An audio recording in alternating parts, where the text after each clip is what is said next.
안녕하십니까, 레필입니다. 10월 28일 원자력 테마 보도록 하겠습니다. 자, 오늘 전체적으로 상승으로 진행이 되었고요. 특정 종목들은 보합 혹은 하락으로 진행된 종목이 있지만 대부분 이제 올라가면서 진행이 되었습니다. 일단 먼저 증시부터 보겠습니다. 코스피는 0.8% 오늘 하락하면서 진행이 되었고요. 코스닥은 0.07% 보합으로 진행이 되었습니다. 코스피 오늘 외국인 투자자가 1조 7천억 거의 1조 8천억 가까이를 매도를 했고요. 기관 투자자가 2천억을 매도하면서 2조 가까이를 매도했습니다. 그에 비해서 지수는 크게 내려가진 않았지만 수량이 굉장히 많죠. 또 이제 SK 하이닉스라든지 삼성전자 위주로의 매도가 좀 집중되었던 것 같습니다. 코스닥은 보합 마무리되었지만 외국인 투자자가 1,700억을 매도를 하였고요. 기관 투자자는 120억을 매수하면서 진행이 되었습니다. 자, 4,000포인트는 유지를 했지만 이제 연일 계속 힘을 주어서 좀 올라가는 분위기는 조금 꺾이는 듯 하였습니다. 아무래도 반도체 종목 위주로 워낙 강하게 좀 올라가는 느낌이 있었고요. 조정폭이 있다면 아마 반도체 종목 위주로의 조정이 시작될 수 있는데요. 그 조정이 어떻게 나오느냐에 따라서 지수가 또 움직임이 달라질 수 있습니다. 그에 반해 그동안 이제 움직임이 없었던 테마들은 또 오히려 올라갈 수 있는 상황이 만들어질 수 있는데요. 그런 부분들을 좀 볼 필요가 있겠습니다. 외국인 투자자가 1조 지금 6천억 가까이를 매도를 했는데 일단 추가적인 매도가 나온 것 같고요. 이틀 정도 매수했던 거 그대로 뱉었습니다. 기관 투자자도 매수를 좀 했지만 금융투자 위주로의 매수가 이어지면서 나머지 투자자들은 큰 매수 없이 진행을 하고 있습니다. 코스닥도 지금 외국인 투자자 매도 나왔는데요. 일단 900포인트 유지하면서 진행되었고 코스닥은 사실 코스피 대비해서 워낙 이제 상승폭이 적었기 때문에 추가적인 상승이 필요한 상황입니다. 그래서 그동안 대형주 위주로의 좀 지주사 위주로의 상승이 강했다면 이제는 좀 중견 기업들, 중소기업들도 좀 힘을 받아야 되는 상황이고요. 코스닥도 이제 영고점이 아니죠. 최고점을 이제 돌파하기 위해서는 확실히 추세에 따라서 한 1,500포인트까지도 좀 올라가야 되는 상황입니다. 코스닥이 4,000포인트를 돌파했기 때문에 그에 맞는 움직임이 좀 나와줘야 된다고 보여지고요. 한동안 이제 수급이 좀 몰리지 않았었는데 좀 몰리는 모습이 나왔으면 하는 바람입니다. 마찬가지 금융투자 위주로의 매수세가 이어지면서 외국인 투자자는 매도를 좀 했는데요. 향후 움직임 지켜보도록 하겠습니다. 자, 해외 증시는 나스닥은 1.8% 또 급등을 하면서 진행이 되었고요. 다우산업도 0.7% 올라갔습니다. 니케이는 0.6% 정도 조정받았고요. 상해종합도 0.2% 조정받아서 사실 1% 이상 조정받지 않았습니다. 상해종합도 지금 4,000포인트 근처까지 올라왔고요. 최근에 증시가 조정을 받지 않습니다. 계속해서 올라가는 분위기고요.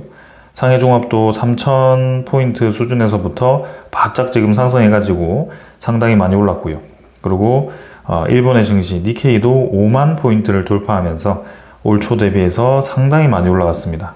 그리고 나스닥도 마찬가지죠. 올 초 대비해서 상당히 큰 폭의 상승이 있었고요. 전부 다 아주 강하게 올라가고 있습니다. 이제 막상 미국의 금리가 내려갔을 때에 대한 증시의 반응을 좀 봐야 될 것 같고요. 금리가 내려가면서 향후 이제 금리 정책도 조금 발표가 될 텐데 그 부분에 대해서 시장이 주목을 할 것으로 보여집니다. 일단 10월 30일이죠. 목요일에 금리 정책이 발표가 될 거고 거기에 일본 금리까지 발표가 되면서 우리의 예상 범위 안으로 이제 정책이 펼쳐지는지 그리고 조금 더 이제 속도를 붙여서 금리 인하를 하는지 아니면 느려지는지 그런 것들을 좀 볼 필요가 있겠습니다. 하지만 그에 상관없이 사실 전체적인 시장 자체는 이미 지금 상승으로 방향을 잡았고요. 인플레이션도 잡히는 상황에서 이제 금리 인하로 인해서 이 유동성 자금이 풀리기 시작한다고 한다면 시장에 대한 상승은 더 진행이 될 가능성이 높다라고 보여집니다. 그래서 주식시장이 지금 오랜만에 이렇게 뜨겁게 올라가는 분위기인데요. 지금은 단기간에 상승폭에 대한 속도 조절은 있을 수 있겠지만 이것을 확 꺾는 그런 상황이 만약에라도 그런 상황이 나온다고 하면 어떠한 상황일까 생각해 봤을 때는 미국과 중국이 뒤도 없이 이제 격화되어서 싸우는 경우겠죠. 근데 트럼프의 이제 또 반응과 시진핑에 대한 반응을 좀 봤을 때는 둘 다 적정한 수준에서 지금 물러나는 분위기죠. 그래서 이번 에이펙을 계기로 해서 서로에게 좀 이 원하는 건들을 좀 교환을 하면서 적절하게 마무리하지 않을까 싶고요. 그게 이제 트럼프도 내년 중간 선거가 있기 때문에 그런 선거들을 생각을 해서 이제는 힘을 확 이 1년 동안에 줬다가 이제는 힘을 빼면서 서서히 이제 본인들이 원하는 것들을 챙기면서 이제 미국에게 실리를 가져다 주는 2026년을 만들어 갈 것 같습니다. 그렇다고 봤을 때는 2026년이 오히려 2025년보다 증시가 올라가기에 더 좋은 상황이라고 생각이 되고요. 그동안 해외 증시 대비해서 한국의 증시가 굉장히 상승률이 낮았습니다. 2010년대와 지금 비교했을 때 나스닥은 10배 정도 올랐고요. 니케이도 5배 정도 올랐고요. 상해종합과 한국 증시가 상당히 약세를 보였는데 이번에 한국 증시가 이렇게 뜨거운 관심을 받기 시작했고 특히 2026년에 신규 채권 지수까지 포함이 되기 때문에 그거에 힘을 받아서 더 올라갈 가능성도 있습니다. 여기에 MSCI 편입까지 돼버리면 이제는 선진국 지수로 들어갔을 때 코스피가 얼마나 올라갈지 우리가 기대를 할 수밖에 없는 상황이기 때문에 내년을 더 주목을 해볼 필요가 있겠습니다. 환율이 조금 이제 불안하긴 합니다. 1436원까지 지금 2.9원 정도 올라서 계속 상단을 밀어붙이고 있거든요. 그래서 이제 대미 투자가 어떻게 될지 미국과 무역 협상이 어떻게 마무리될지 모르겠지만 환율이 계속 올라가면 올라갈수록 결국에는 한국 정부 입장에서도 대미 투자를 이제 달러로 환율을 계산할 수밖에 없습니다.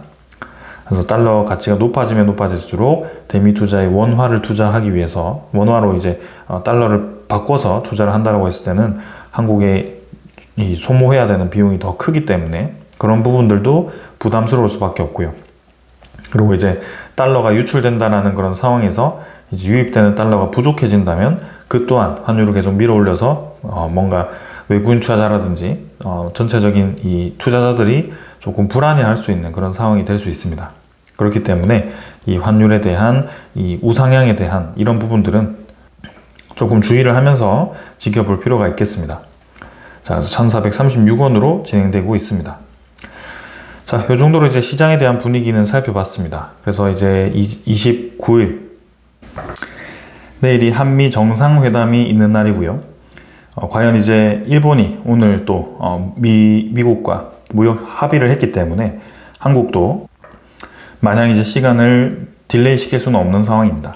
그래서 그런 부분을 좀 생각해서 적절한 수준 내에 이제 합의가 될지 아니면 이전에 좀 언제를 준 만큼 조금 더 시간을 두고 천천히 합의를 할지 그런 부분들을 좀 봐야 될 것 같습니다. 그러나 트럼프 특성상 우리가 시간을 지연시킨다라는 그런 이제 모습이 보였을 때 더욱더 압박을 할 가능성이 크고요. 그런 부분들을 우리가 좀 주의를 해야 되지 않을까. 그리고 10월 30일에는 금리 정책이 발표되고요. 10월 31일과 1월 1일 이때 이제 또 중국이라든지 그런 주요 인사들과 정상회담이 있을 예정입니다. 자, 그래서 빅 이벤트가 있는 주이기 때문에 더 기대가 되는 한 주이고요. 조금 더 이번 주를 지켜보도록 하겠습니다. 자, 원자력 테마 보시면 87,200원으로 두산 에너빌리티 5,300원 올라서 진행되었습니다. 6.5% 올랐고요. 상당히 큰 폭으로 또 상승을 하고 있습니다. 계단식의 상승이 이어지고 있죠. 그래서 이번에 한 7만원 후반에서 8만원 초반을 좀 유지를 하다가 오늘 또 바짝 상승이 진행되었고요. 이대로 본격적으로 상승을 한다고 했을 때는 9만원을 바로 진입을 하면서 10만원대까지 올라갈 수 있지 않을까 싶습니다. 그래서 이평선이 확실히 모여있는 지점에서 쭉 뻗어나가는 좋은 그림이 만들어졌고요. 일별거래도 이 힘이 실리면서 진행되면서 외국인 투자자도 100만 주 매수, 기관 투자자 67만 주 매수하면서 힘을 받고 있습니다. 사실 외국인 투자자는 연일 매도를 하는 상황에서도 이렇게 주가가 오히려 올라가는 그런 상황이 만들어졌고요. 기관 투자자도 골고루 지금 매수를 해주면서 두산에너빌리티 최근에 분위기 굉장히 좋습니다. 그래서 87,000원 진행되었고요. 사실 이제는 뭐 전 고점, 역사적인 고점이 시간 문제다라는 생각이 들 정도로 점점 가까워지고 있습니다. 에이펙을 계기로 해서 또 그러한 상황이 만들어질지 지켜보도록 하겠습니다. 현대건설도 이제 최근에 힘을 받기 시작합니다. 어제는 좀 실망스러운 움직임이었지만 오늘도 3% 가까이 밀어붙이면서 시간 외에 더 올랐고요. 71,000원. 그래서 상승에 대한 기류가 또 보이기 시작합니다. 완벽하게 이제 음운구름을 돌파했고 이제 눌러지던 상황을 오픈을 시켰습니다. 그래서 이제 위로 좀 힘차게 올라갈 수 있는 뭔가 분위기가 형성이 되었고요. 지금 현재 주가로는 이제 현대건설이 정상적인 범위 안으로 들어왔습니다. 과매도 구간에서 이제 위로 들어왔고요. 이제는 모멘텀만 생각했을 때는 확실히 힘을 더 받아야 되는 상황입니다. 그래서 현대건설도 85,000원 바로 돌파를 시도할 것으로 보여지고요. 이번 상승 사이클에 주목을 해봐야 될 것 같습니다. 그래서 기관 투자자 지금 19만 주 매수를 하면서 최근에 외국인 투자자의 매도가 좀 강하긴 하지만 기관 투자자가 그 매도 물량을 다 받아주는 형세고요. 연기금 투자자가 현대건설 상당히 많은 물량 매수해주고 있습니다. 한전기술은 큰 움직임은 없었습니다. 700원 정도 올랐고요. 뭐 비슷한 구간에서 형성되고 있습니다. 그래서 워낙 이제 빠르게 이전에 다른 종목들이 움직이지 않을 때 한전기술이 혼자 움직였거든요. 그래서 시간을 좀 끌고 있지만 결국에는 한전기술도 한국과 미국이 그런 원자력에 대한 합의를 했을 때 수혜를 볼 수밖에 없는 기업입니다. 그래서 전 고점을 당연히 돌파할 걸로 보여지고요. 시간 끌고 있지만 저는 괜찮아 보입니다. 외국인 투자자는 22,000주 매도, 기관 투자자 45,000주 매수했고요. 최근에 기관 투자자에 대한 매수세가 조금씩 붙어주고 있는데요. 주목해 보겠습니다. SNT에너지는 200원 정도 올랐고요. 약하게 진행되고 있습니다. 121선 근처에서 꾸준히 주가를 형성하면서 조금씩 밀어붙이죠. 그래서 상승 방향으로 진행되고 있고 약간 이제 상승 수렴형 쐐기 형태로 이렇게 수렴 구간이 만들어지고 있습니다. 그래서 이제는 돌파하는 양봉이 하나가 필요하고요. 상당히 이전과 유사하게 그림이 만들어지고 있습니다. 그래서 SNT에너지도 조만간 거래를 좀 실으면서 위로 힘차게 뻗어나가는 그림을 만들지 않을까라는 생각이고 알래스카 LNG 합의라든지 그런 원자력 테마에 대한 합의라든지 그런 상황으로 SNT에너지도 같이 움직일 수 있을 거라고 기대를 하고 있습니다. 그 다음 BHI고요. BHI는 2,350원 올라서 4.7% 올랐습니다. 52,000원 진행되었고요. 61선 근처까지 또 주가가 떨어졌다가 또 올라가기 시작합니다. 두산에너빌리티와 당연히 세트고요. BHI도 전고점 당연히 뚫고 나가야 되는 종목입니다. LNG면 LNG, 원자력이면 원자력 같이 모두 다 다룰 수 있는 기업이고요. 최근에 가장 핫한 기업 중에 하나죠. 그래서 주가는 벌써 뭐 한 8배 가까이 올랐지만 추가적인 상승 여력이 충분히 있습니다. 외국인 투자자가 좀 연일 매도를 하면서 차익 실현을 하는 모습인데요. 기관 투자자는 큰 매도는 없습니다. 수급은 별로 지금 중요해 보이진 않고요. BHI도 이제는 따라서 수주를 받으면서 그런 기자재에 대한 생산량을 늘리면서 점점 외형 성장을 하는 그런 이 비전을 봤을 때는 올라갈 수밖에 없다라고 생각이 됩니다. 그래서 마찬가지로 조만간 이런 큰 상승에 대한 흐름을 만들면서 고점을 돌파하지 않을까 싶습니다. 성원밴드는 조금 약한 모습이었고요. 31,700원, 750원 정도 하락했습니다. 2.3% 떨어졌습니다. 올해 원자력 테마보다는 조선 테마에 가깝다고 보여지고요. 성원밴드는 이제 원자력의 부품이 납품되긴 하지만 최근의 움직임은 조선과 좀 묶여있는 것 같다. 조선은 바짝 오르다가 또 오늘 조정을 좀 크게 받았는데요. 사실 크게 중요해 보이지 않습니다. 결국에는 향후에 대한 그런 움직임이 미국과의 그런 합의가 이를 거고 거기에 많은 기자재, 특히 LNG 관이라든지 그런 원자력에 대한 대형 관들이 이제 납품이 될 텐데 그 성원밴드가 주요하게 납품하는 제품이기 때문에 아주 길게 볼 가치가 있다라고 생각이 됩니다. 그래서 오늘 떨어지긴 했지만 일단 더 지켜볼 거고요. 외국인 투자자 14만 주 매도하면서 최근에 매도 반복하고 있습니다. 기관 투자자도 마찬가지 그래서 큰 움직임은 없지만 이제는 테마가 움직일 때 같이 움직일 겁니다.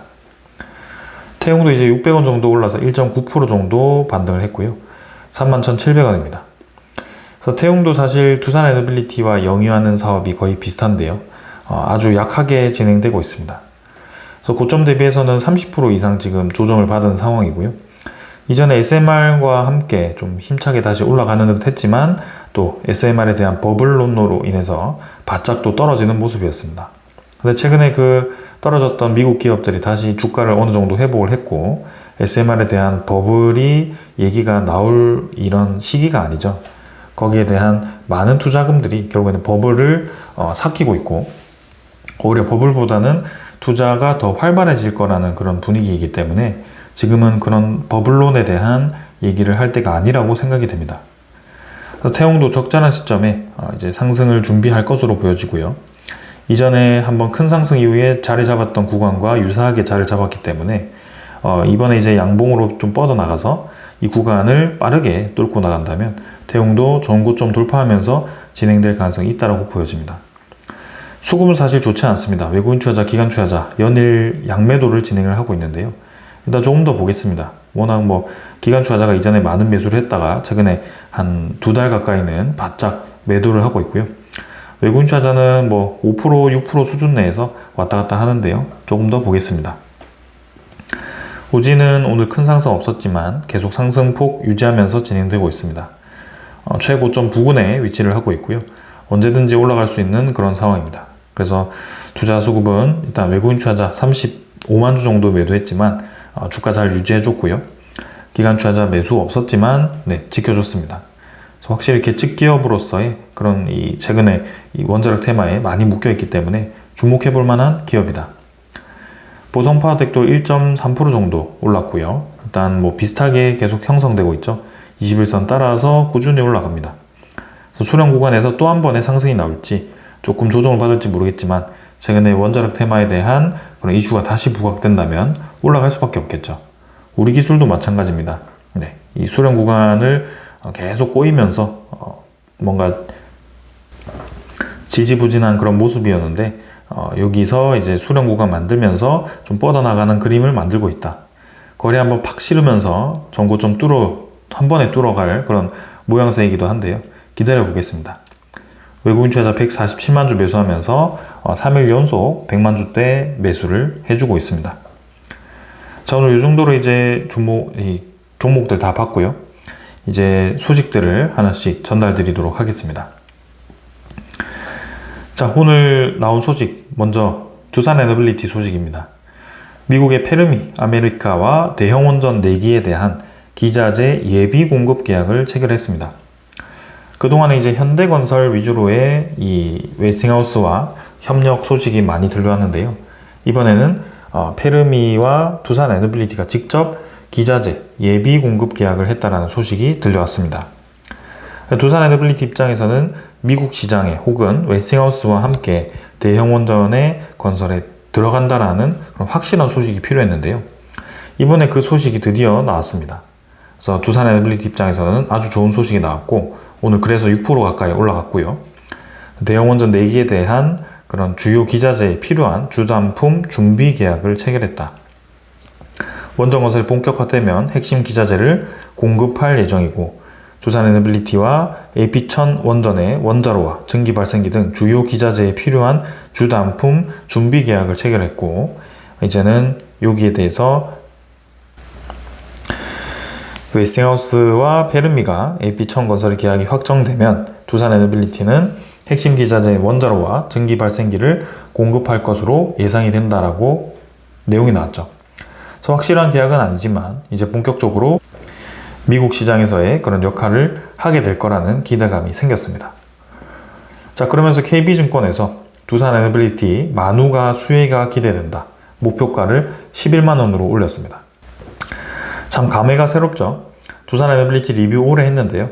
목표가가 이제 11만 원까지 올라왔습니다. 그래서 KB증권이 두산 에너빌리티에 대해서 만우가 프로젝트의 그런 미국 중심의 원전 산업 재편이 기대된다라는 이유로 목표가를 11만 원까지 또 23% 올렸습니다. 그래서 동사의 목표가 상향은 미국 중심의 원전 산업 재편에 수혜가 집중될 것으로 전망이 되고 SMR 수주 가시화 및 가스터빈 수출 본격화가 예상되기 때문에 특히 마누가 프로젝트 진행에 따라서 수혜가 기대되기 때문에 장기적 실적 추정치를 상향 조정했다라고 얘기를 했습니다. 자, 그래서 이제는 목표가가 10만 원을 돌파했기 때문에 차곡차곡 새로운 목표가들이 또 제시될 것으로 보여지고요. 이전에도 목표가가 4만 원, 5만 원, 6만 원, 7만 원 이렇게 올라갈 때마다 매 증권사가 목표가를 상향시켜서 제시를 하는 모습이 나왔습니다. 이번에도 그런 식의 움직임이 나오지 않을까라는 생각이고요. 향후 이제 내일 또 혹은 그 이후에 어떤 합의가 될지 모르겠지만 분명히 마누가 프로젝트는 수행될 수밖에 없고 우리나라와 미국에 대한 협력은 이제는 확정적으로 봐야 된다. 이번에 조금 더 우리가 봐야 되는 상황은 지금 미국과 일본이 오늘 이제 정상회담을 했죠. 그래서 트럼프가 일본으로 가서 새 총리와 이제 회담을 했는데 딱 그때 협정에 대한 합의를 해버렸습니다. 그래서 원자력과 히토류 중심으로 해서 합의를 해버렸는데요. 일본이 원자력 수출에 대한 재개를 시도했다라는 평가가 나옵니다. 자, 우리나라 긴장해야 됩니다. 제가 전부터 말씀드렸죠. 웨스팅하우스에 대한 그런 합의가 사실 우리가 지금 와서 계속 국감에서 왈가왈부하는 그런 상황에서 내부적인 싸움이 일어나고 있는 상황이죠. 근데 그런 상황 속에 우리나라가 혼란스러운 틈을 타서 이렇게 원자력에 대한 다시 부흥을 노리고 있는 국가가 있습니다. 그래서 미국에 있어서 대체 국가가 생겼을 때는 한국이 그렇게까지 필요하지 않을 수 있다는 것을 주목해야 된다고 말씀드렸는데요. 이런 부분을 우리가 주의해야 됩니다. 우리가 지금이야 미국이 아쉬워서 한국을 택하겠지만 한국 대신에 새로운 그런 선택지가 생겼을 때는 한국에 대한 존재가 점점 중요도가 낮아질 겁니다. 그런 상황 속에 계속 잡음이 나오게 되면 더더욱 이제 그런 상황들이 멀어지게 될 텐데요. 그런 부분들이 지금 현실화되기 시작한다. 지금 아직 그런 정도까지는 아니겠지만 향후 이제 점점 그런 상황이 지속되면 지속될수록 일본에게 더 힘이 실리는 상황이 생길 것 같습니다. 정책 및 공동 투자로 주요 광물과 히토류 개발을 가속화하고 차세대 원자로 및 SMR 건설에서 미국과 일본이 협력한다라는 얘기가 나왔습니다. 자, 그래서 일본이 발표하기를 팩트시트에서 그죠? 차세대 AP1000 원자로와 소형 모듈 원자로 건설에서 일본과 미국이 협력하는 것이 서로 이익이 된다고 언급을 했고 이 건설 사업에 미쓰비시 중공업과 도시바 그룹 등 일본 기업 등이 참여할 것으로 보인다고 합니다. 도시바는 이전에 웨스팅하우스의 주인이기도 했습니다. 그렇기 때문에 밀접하게 관련이 있고요. 웨스팅하우스가 도시바에게 원자로를 줄 가능성도 충분히 있습니다. 그래서 이제는 이런 상황이 생기면 두산에너빌리티와 현대건설이 독식할 수 있는 구조가 아니라고 볼 수 있습니다.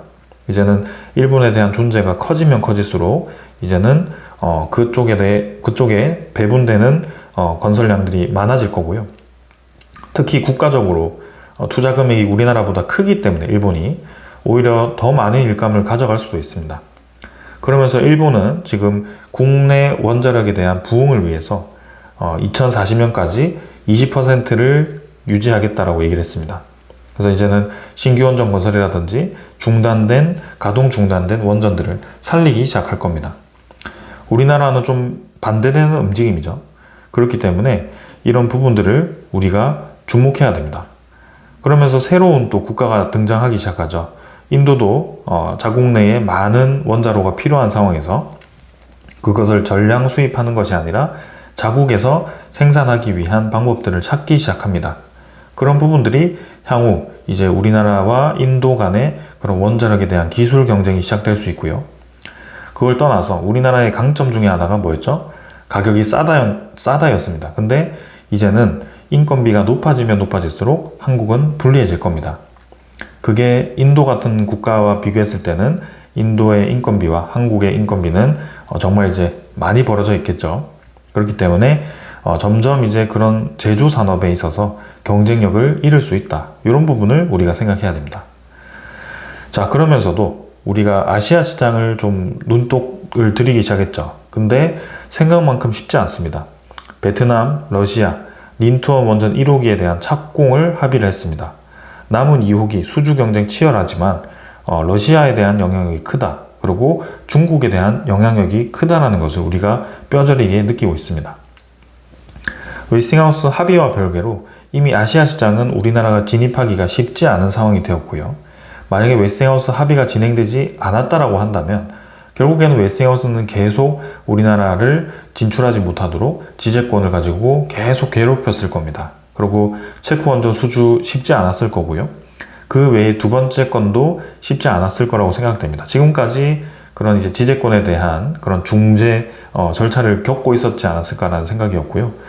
그러면서 최근에 등장한 일본의 저런 대안이 나왔다고 한다면 당연히 유럽 시장은 일본과 진출할 가능성이 높겠죠. 그래서 저는 오히려 지금 웨스팅하우스와 합의를 함으로써 웨스팅하우스에 조금 이제 유리한 입장으로 우리가 좀 진행이 되었지만 그런 우리에게 사업권을 따올 수 있는 우선권 입장에서는 웨스팅하우스에 득이 되는 쪽으로 해주는 그런 국가에게 손을 들어주지 않을까라는 생각도 좀 있고요. 여러모로 그런 상황이 되어버렸습니다. 그래서 지금은 한 치 앞을 알 수 없기 때문에 지금은 내부적인 그런 흔들릴 게 아니라 새로운 이제 그런 경쟁 상황에 대해서 우리가 준비를 해야 되고 기술에 대한 개발을 지속적으로 진행을 해야 되지 않을까 싶습니다. 그래도 다행인 것은 기후부가 이번에 새로 나왔죠. 탄소 감축 시나리오의 원전 확대를 전제로 짰다라고 이렇게 분석을 했습니다. 그래서 이제 신규 원전 2기를 지어야지 달성이 가능하다라고 얘기가 나오고 있는데요. 이 부분이 뭐 이 사실인지는 모르겠지만 일단 긍정적으로 좀 보고 있습니다. 그래서 재검토에 대한 가능성을 제시했지만 현실적으로 사실 우리나라 외부에 있는 상황, 그 다음에 AI라는 그런 지속 가능한 그런 에너지원이 필요한 상황에서 이제는 원전이 불가피하다는 것을 인지를 하기 시작했을 겁니다. AI와 직결되는 국가들이 현재 어떠한 전략을 펼치고 있는지를 보면 알 수 있고, 그리고 우리가 지금 배부른 소리를 할 수 없다는 것이 미국과 일본에 대한 밀착입니다. 그래서 일본이 다시금 제조 강국으로 떠오르기 시작했을 때는 이제는 우리는 값싼 그런 이 중국산과 조금 더 기술력이 있는 일본산 사이에서 뭔가 샌드위치 격으로 제조업이 약해질 수도 있는 그런 위험한 상황이 생기기 시작할 겁니다. 그래서 그런 부분들을 우리가 이겨내기 위해서는 일본보다 기술력을 더 좋게 해야 되고 단가도 적절하게 잘 맞춰서 진행을 해야 되지 않을까, 그런 생각입니다. 그러려면 정부의 지원이 필요하겠죠. 뉴스케일 파워와 테라파워도 SMR 발전에 정부 지원이 절실하다라는 발표를 했습니다. 이제 경남에서 지금 이 SMR 국제 컨퍼런스가 오늘 열렸고요. SMR 기업 고위 인사급이 모여서 이렇게 또 내용을 발표를 했습니다. 뉴스케일 파워도 루마니아의 SMR 단지 건설이고 테네시 밸리 전력청에 또 이제 SMR 배치 계약 체결을 했고, 그 다음에 또 GE 히타치도 마찬가지 캐나다 쪽에 진행을 하고 있고, 그 다음에 뭐 일본에서 이제 쌓은 경험과 그 다음에 이 유럽 내 시장을 또 노리고 있죠. 그래서 GE 히타치가 또 이렇게 미국과의 이미 일본과 SMR 관련된 이 기술을 개발하고 있다는 것을 보여주고 있죠. 그래서 이런 부분들이 진행되고 있다. 자, 그리고 테라파워도 마찬가지 NRC에서 환경영향평가에 큰 문제 없다라는 답변을 받았고 12월에 NRC 추가 조사 이후에 내년에 1분기에 건설 허가 신청에 대한 답변을 받을 것으로 보여진다라고 했습니다. 자, 여러 가지로 이제 많죠. 그래서 각 이 SMR 기업들이 서서히 착공에 들어가기 시작하고 SMR에 대한 시대를 준비를 하고 있습니다. 그래서 구글은 미국 아이오와 또 폐원전에 대한 재가동을 진행을 하였고요. 빅테크의 원전 재활용이 세 번째 사례다. 그래서 이제 원전 재활용은 불가피하다는 것을 보여주고, 특히 빅테크가 왜 원전을 재활용하려고 계속 이렇게 달려드는 것인가를 볼 수밖에 없는 상황이죠. 그래서 데이터 센터는 전기 먹는 하마죠. 그래서 계속해서 안정적인 전기를 공급을 해줘야 되기 때문에 재생에너지만으로는 불가하다는 것을 우리가 잘 알고 있고, 그것을 섞어 써야 된다는 것을 알기 시작합니다. 그렇기 때문에 저렇게 우선적으로 안정적인 에너지부터 확보하기 시작하는 거고요. 이제는 재생에너지와 함께 ESS 시장도 커지겠죠. 그래서 그 많은 에너지들이 이제는 다 같이 커져야 되는 상황이다. 자, 그래서 지금 이렇게 진행이 되었고요. 또 한편으로는 이제 한전이 사우디 1.3조의 디와드미 풍력 발전 사업을 수주를 했다고 합니다. 그래서 사우디에서도 이제는 재생에너지를 이렇게 추진하고 있고요. 육상풍력이죠, 요거는. 육상풍력을 또 사우디에서 수주를 한 것이 의미가 있습니다. 자, 그래서 국내 이제 풍력 기업들이 최근에 국내 이 풍력 시장에 또 기대를 힘입어서 바짝 이제 준비를 하고 있고요. 국산화에 대한 투자에 힘입어서 이제 해외 시장까지 진출을 노리고 있는데, 사실 유럽 시장은 조금 포화된 느낌이 있습니다. 그러나 최근에 이제 저런 중동 시장이라든지 이제 아시아 해상 풍력에 대한 준비를 해야 되고요. 대만이라든지 베트남이라든지 이런 쪽에 진출을 해야 될 겁니다.